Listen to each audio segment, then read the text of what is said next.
One of the definitions of being a professional is being paid for what you do, and no discussion about sales can ever be complete without addressing pricing and charge rates.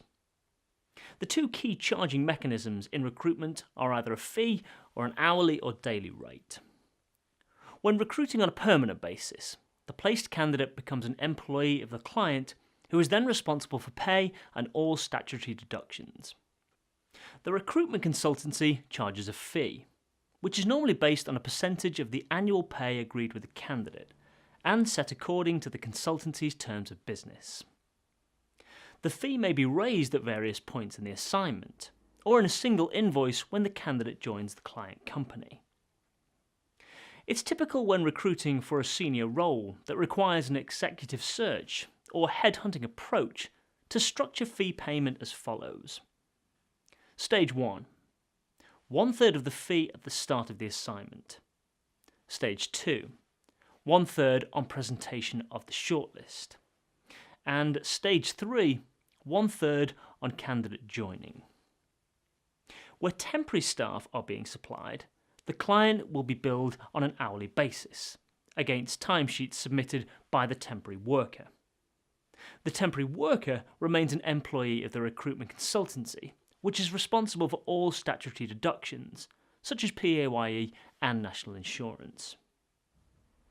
When deciding how much to charge a particular client for a temporary worker, the recruitment consultant should consider the following factors: economic climate, the desire to gain the business, availability of the skills required, brand association, cost of hire, length of the assignment, number of vacancies, anticipated pay rate, terms of any contract, agreed payment terms, legal constraints, for example, national minimum wage, additional costs, for example, personal protective equipment, rebate terms, candidate expectation, difficulty in sourcing relevant candidates, worker training costs, desired margin, responsibilities involved, expertise required, and pay equality.